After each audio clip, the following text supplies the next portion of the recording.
أهلا وسهلا ومرحبا بكم في وصفة جديدة.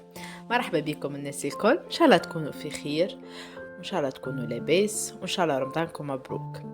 جيتكم وما جيتش يدي فارغة، جيتكم بوصفة ياسر سهلة واقتصادية وميمتون بنينة وفي ساعة تحضر، دونك ما تعبكمش برشا. باش نعملوا مع بعضنا تشيز كيك كريم كراميل والبسكوي، حاجة تعمل الكيف. وصفة رمضانية بامتياز للسهرية مع قهيوة، ما نحكي لكمش عن البنة.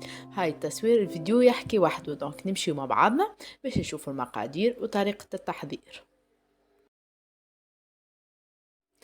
دونك نبداو على بركة الله، بسم الله. أول حاجة باش نعملها باش ناخذ كمية الزبدة متاعي اللي هي 4 مغارف ونص. دونك لهنا باش نعطي الكمية بالمغارف، إذا كانت بالمغارفة ولا بالكاس، وزادا بالجرام للعباد اللي عندها ميزان. دونك 4 مغارف ونص